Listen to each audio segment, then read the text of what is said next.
Hi friends, welcome to the UPSC PCS forum. पढ़ रहे थे हम फिजियोग्राफिक डिवीजन ऑफ इंडिया और इसमें हमने कंप्लीट किया था 46 नंबर क्वेश्चन तक। आज हम 47 नंबर क्वेश्चन से देखेंगे। इसके पहले मैं आपको बोलूँगी प्लीज़ फ्रेंड्स, अगर आपने चैनल को शेयर एंड सब्सक्राइब नहीं किया है तो चैनल को जरूर शेयर एंड सब्सक्राइब करें। कमेंट सेक्शन में बताना ना भूलें वीडियो कैसा लगा आपको। साथ ही साथ आप हमारे Telegram channel UPSC PCS forum को भी ज्वाइन कर सकते हैं। वहाँ पर द हिंदू और इंडियन एक्सप्रेस के जो इंपॉर्टेंट न्यूज़ आर्टिकल्स होते हैं वो शेयर किए जाते हैं। चलिए स्टार्ट करते हैं 47 नंबर क्वेश्चन से। और 47 नंबर क्वेश्चन क्या है, ये बोल रहे हैं match the following list correctly and choose the correct code. यहाँ पे दिया हुआ peninsular hills and state, Nilgiri hills Karnataka, Annamalai hills Maharashtra, Sahyadri hills Kerala. And हमें यहाँ पे मैच ऑफ द फॉलोइंग करना है। तो एक चीज़ ध्यान में रखेंगे, नीलगिरी हिल्स जो होता है वो ट्राई जंक्शन जो है वो ट्राई जंक्शन पे लोकेटेड है। और किसके ट्राई जंक्शन पे लोकेटेड है? कर्नाटका, केरला एंड तमिलनाडु का। केरला एंड तमिलनाडु का ट्राई जंक्शन पे लोकेटेड है। तो यहाँ पे हमारा ऑप्शन तो होना चाहिए केरला और कर्नाटका दोनों ही, लेकिन अन्नामलाई यहाँ पे दिया हुआ है केरला का। अन्नामलाई जो है वो लोकेटेड है तमिलनाडु एंड केरला में, ठीक है। तो इसलिए अन्नामलाई हो जाएगा केरला, नीलगिरी हो जाएगा आपका कर्नाटका एंड सह्याद्री हो जाएगा आपका महाराष्ट्र। सह्याद्री आपको पता है वेस्टर्न घाट वाला पार्ट है। वेस्टर्न घाट को हम सह्याद्री भी कहते हैं और ये सह्याद्री वाला पार्ट लोकेटेड है आपके महाराष्ट्र में।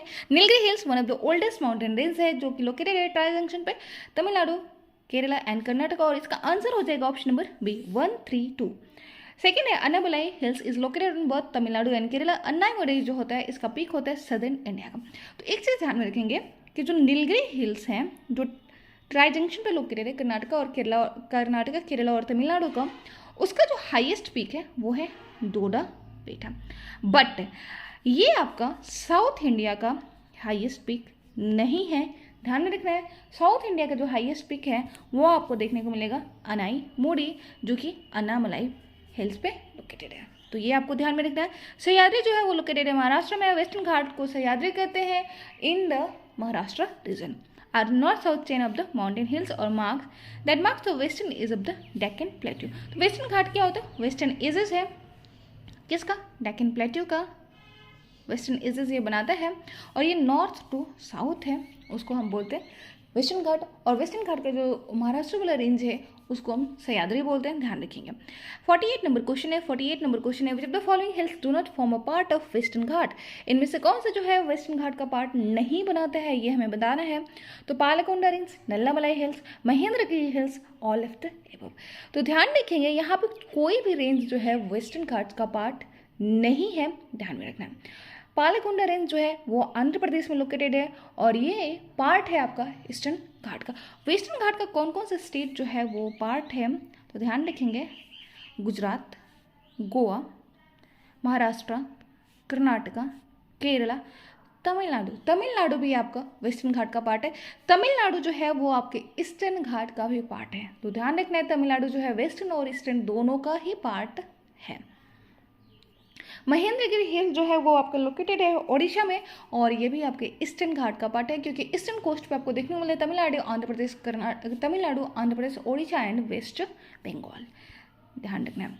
Nallamalai hills, Mahendragiri hills and Palkonda hills are the part of eastern Ghat, not the part of western Ghat. और इसलिए हमारा आंसर जो हो जाएगा ऑल ऑफ द अबव, क्योंकि यहाँ पे कोई भी आंसर जो है वो करेक्ट नहीं है। एक बार एक्सप्लेनेशन भी देख लेते हैं।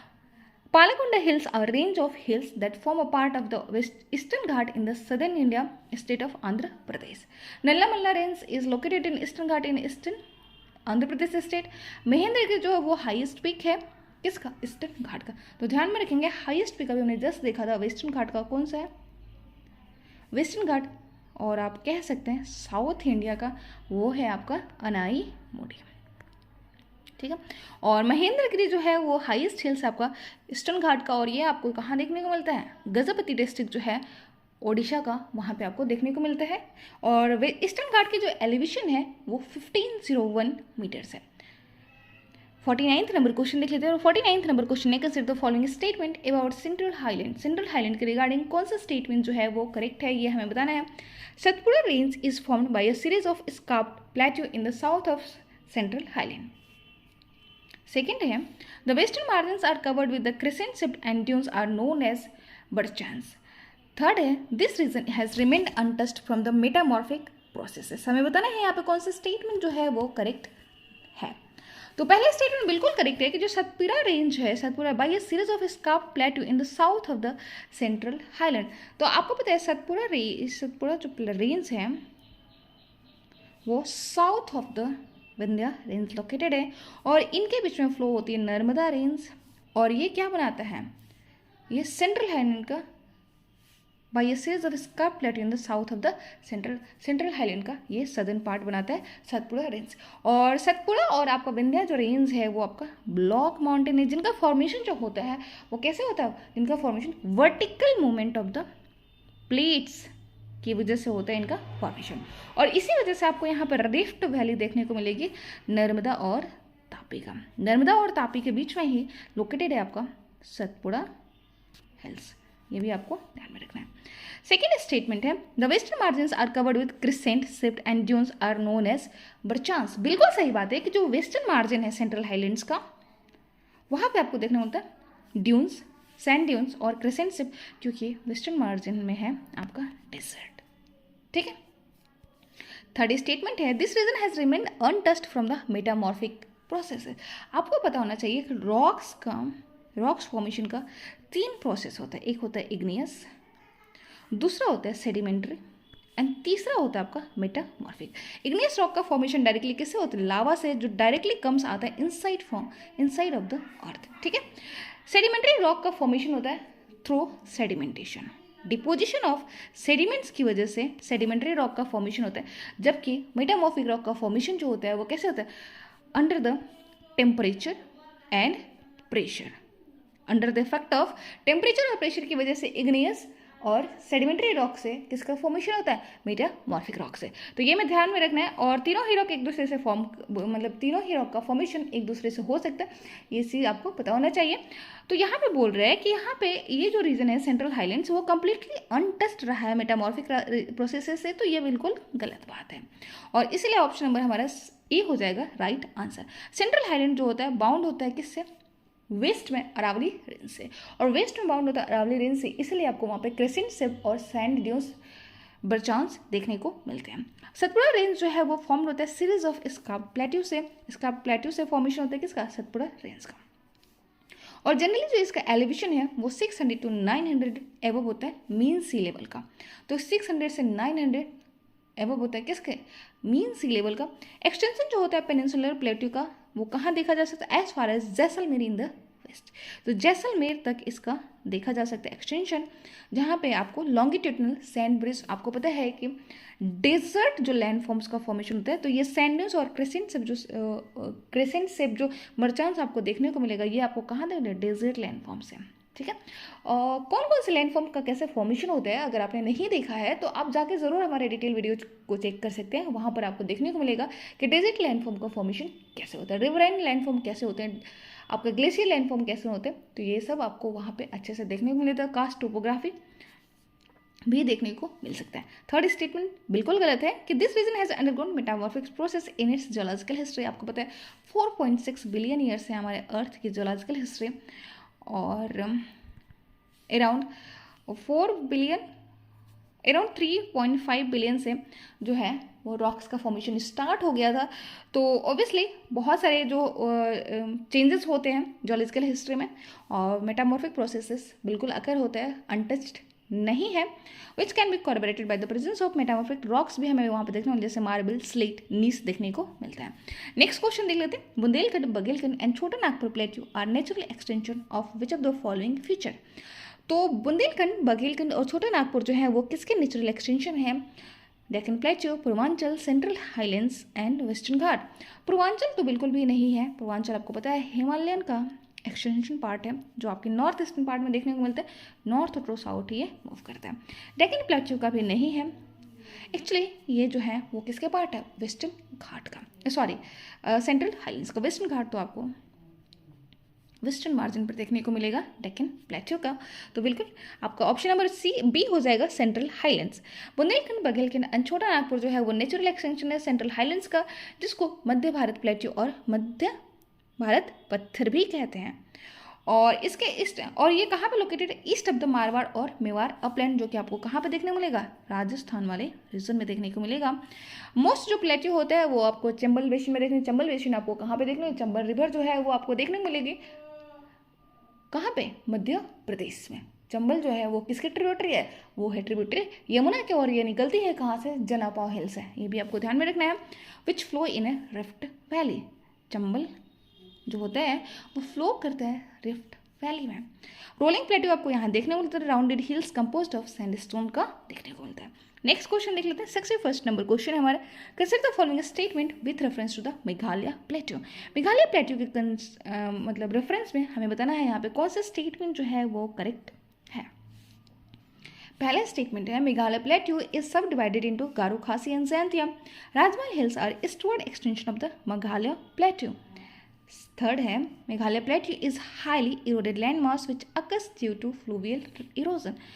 तो आपको यहाँ पे पहला स्टेटमेंट जो है वो देखने को मिलेगा कि बिल्कुल सही बात है कि मेघालय प्लेट्यू में 3 मेन हिल्स देखने को मिलेगा, गारो, खासी और जयंतिया, और मेनली वहाँ की जो ट्राइब्स हैं उनके नाम पे इस हिल्स का नेमिंग किया गया है। ये भी ध्यान, गारो की जो इम्पोर्टेंट पीक है, हाईएस्ट पीक जो है वो नॉकरेक है, नॉकरेक, ये भी ध्यान में रखना है। और एक और चीज़ ध्यान में रखना है कि मेघालय में ही आपको इसी गारो, खासी, जयंतिया पिक्स पे ही, मेघालयन प्लेट्यू पे ही आपको देखने को मिलेगा क्या चीज़?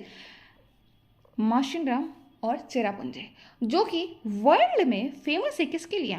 हाईएस्ट रेनफॉल के लिए। ठीक है, तो ये आपको ध्यान में रखना है। सेकेंड स्टेटमेंट है राजमहल जो है वो ईस्टवर्ड एक्सटेंशन है मेघालय प्लेट्यू का। बिल्कुल गलत बात है कि राजमहल हिल्स जो है वो ईस्टवर्ड एक्सटेंशन नहीं है मेघालय प्लेट्यू का। ठीक है, मेघालय प्लेट्यू जो है वो ईस्टवर्ड एक्सटेंशन है राजमहल हिल्स का। तो सेकेंड स्टेटमेंट हमारा रॉन्ग हो जाता है। थर्ड स्टेटमेंट अगर हम देखें तो Meghalaya plateau is a highly eroded land mass which occurs due to fluvial erosion. जैसे मैंने बताया अभी कि वहाँ पे रेनफॉल बहुत ज़्यादा होता है और वर्ल्ड में सबसे ज़्यादा रेनफॉल होता है। रेनफॉल जो होगा तो ऑब्वियसली वहाँ पे इरोजन्स अकर होगा, फ्लूवियल इरोजन अकर होगा, और इसीलिए यहाँ के लैंड मासेस जो होते हैं वो हाईली इरोडेड लैंड मास होते हैं। ऑप्शन नंबर सी हो जाएगा हमारा राइट आंसर।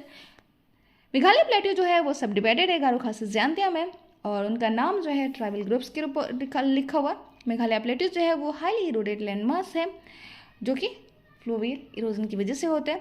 राजमहल हिल्स और मेघालय प्लेट्यू के बीच में एक ह्यूज फॉल्ट भी देखने को मिलेगा, भले ही उसका एक्सटेंशन हो बट उनके बीच में एक ह्यूज फॉल्ट देखने को मिलेगा जिसको हम मालदा गैप कहते हैं। ठीक है, मालदा गैप कहते हैं।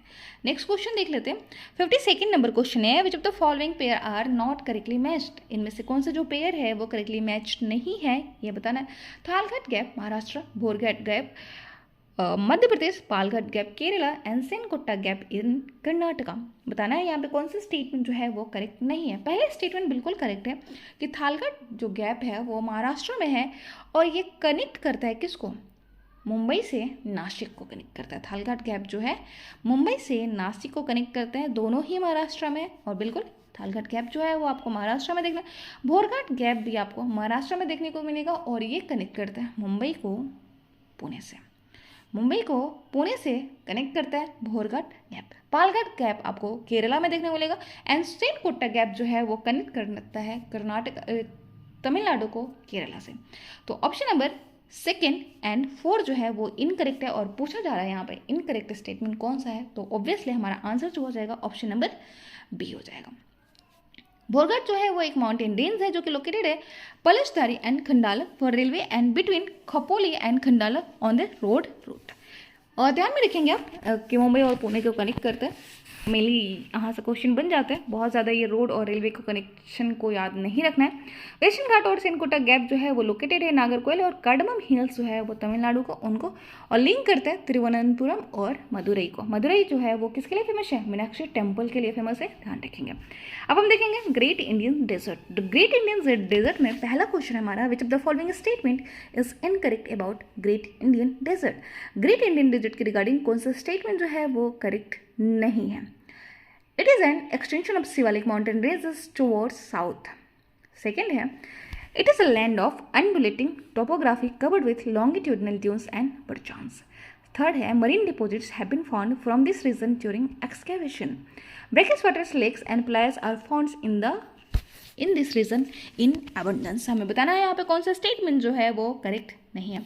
पहला बिल्कुल इनकरेक्ट है क्योंकि शिवालिक का एक्सटेंशन नहीं है। आपको पता है शिवालिक जो है वो साउथ हिमालय है और इसके बाद से स्टार्ट हो जाता है आपका great plains of India. Great plains of India start हो जाता है और डेजर्ट जो है वो कहाँ पे लोकेटेड है? ग्रेट इंडियन डेजर्ट जो है वो लोकेटेड है आपको नॉर्थ वेस्टर्न पार्ट जो है अरावली का, वहाँ पे आपको देखने को मिलता है। ठीक है, अरावली जो है वो एक्सटेंशन है, एक्सटेंडेड पार्ट है आपका प्लेट्यू रीजन का। ठीक है, और अरावली आपको खुद ही एक ओल्ड फोल्ड माउंटेन है। तो पहला स्टेटमेंट बिल्कुल इनकरेक्ट हो जाता है। It is a land of undulating topography covered with the longitudinal dunes and barchans. बिल्कुल सही बात है कि यहाँ पे आपको बर्चांस और लॉन्गिट्यूडनल ड्यून्स देखने को मिलेंगे डेजर्ट का लैंड फॉर्म्स। ठीक है, मरीन डिपोजिट्स यहाँ पे देखने को मिलता है। तो मरीन डिपोजिट्स यहाँ पे कैसे देखने को मिलता है? जब हम एक्सकेवेट करते हैं, जबकि ये तो कैसा रीजन है? ये तो डेजर्टिक रीजन है। एक्चुअली क्या है कि जैसे ही शिवालिक का फॉर्मेशन होता है, शिवालिक के फॉर्मेशन के बाद एक गैप का क्रिएशन होता है। ठीक है, और इस गैप को भरने के लिए मरीन रिवर और क्या होते हैं, मरीन रिवर और आपके फ्रेश वाटर जो रिवर आती हैं वो इसको फिल्ड करती हैं। ठीक है, और इसी वजह से आपको यहाँ पर देखने को मिलता है क्या चीज़? Marine deposits. फोर्थ है brackish water lakes and playas are found in abundance in desert region है, ड्राई रीजन है, एरिड रीजन है। तो ऑब्वियसली यहाँ पर क्या होगा? यहाँ पर पोटेंशियल इवेपोट्रांसपिरेशन जो होगा वो ज़्यादा होगा। किससे? आपके वाटर से। अवेलेबल जो वाटर होता है उससे जो इवेपोरेशन होगा वो ज़्यादा होगा। ठीक है, तो इसीलिए यहाँ पे आपको देखने को मिलेगा ब्रैकिश वाटर लेक्स जिसमें आपको सॉल्ट का फॉर्मेशन देखने को मिला और प्लायर्स देखने को मिलता है। तो great Indian desert, because great Indian desert light to the north western part of the Aravalli hills, और ये लैंड है undulating topographic dotted with longitudinal dunes and barchans. The region receives low rainfall below 150 mm per year, hence it is arid climate and with low vegetation. Next question देख लेते हैं। 54th number question है, consider the following statement with reference to the Great Indian Desert. Great Indian Desert के regarding कौन सा statement जो है वो एक्चुअली में करेक्ट है? तो पहला स्टेटमेंट है कि most of the river in this region do not drain into the ocean and form inland drainage. Playa lakes are commonly found in the Great Indian Desert. तो पहले स्टेटमेंट बिल्कुल correct है कि वहाँ पे जो वाटर अवेलेबिलिटी होती है, रेनफॉल जो होती है वो कम होती है पीईटी से, यानी पोटेंशियल इवेपोट्रांसपिरेशन से। ठीक है, और इसी वजह से यहाँ पे जो वाटर्स होती हैं वो स्कार्सिटी इन रिवर्स होती है, वो स्कार्स होती है in water, in terms of water के रूप में ये स्कार्स होती हैं, और इसीलिए ये ओशन तक नहीं पहुँच पाती है और फॉर्म करते हैं इनलैंड ड्रेनेज सिस्टम का। ऑप्शन नंबर ए जो है वो बिल्कुल करेक्ट है। सेकेंड स्टेटमेंट अगर हम देखते हैं, प्लाया लेक्स का कॉमनली फॉर्मेशन देखने को मिलता है ग्रेट इंडियन डेजर्ट में, यह भी बिल्कुल सही बात है। प्लाया लेक्स का फॉर्मेशन जो है होता है during the formation of land forms in the desert. ठीक है, तो दोनों ही स्टेटमेंट यहाँ पे करेक्ट है। ऑप्शन नंबर सी हो जाएगा राइट आंसर। पूछा जा रहा था यहाँ पे कौन सा स्टेटमेंट जो है वो करेक्ट है, तो दोनों ही स्टेटमेंट करेक्ट है। ग्रेट इंडियन डेजर्ट जो है वो क्या है, यहाँ पे मोस्ट ऑफ द रिवर जो होती हैं वो एफेमराल होती हैं। एफेमराल रिवर कौन सी होती है? जो इनलैंड रिवर होती है, जो ओशन तक नहीं पहुँच पाती है। ठीक है, जिनका डेस्टिनेशन जो होता है वो ओशन नहीं होता। लूनी रिवर जो है वो फ्लो करती है southern part of the desert, is of some significance. Low precipitation high evaporation जो होता है मेक करता है इसको वाटर डेफिसिट रीजन। जैसे कि मैंने बताया कि प्रेसिपिटेशन यानी रेनफॉल जो होता है यहाँ पे कम होता है in comparison to potassium evapotranspiration. There are some streams which disappear after flowing of some distance, present a typical case of inland drainage by joining a lake or playa. The lakes and the playas have brackish water lake. Famous lake जो है आपको पता है, और sambar lake, ये आपको डेवर lake यहाँ की फेमस लेक्स हैं। डेवर लेक के बारे में एग्जाम में पूछा भी गया है यूपीएससी में, which is the main source of obtaining salt. तो बिल्कुल आज के लिए इतना ही रहने देते हैं। नेक्स्ट क्लास में हम पढ़ेंगे कोस्टल प्लेन्स के बारे में। Thank you so much, bye.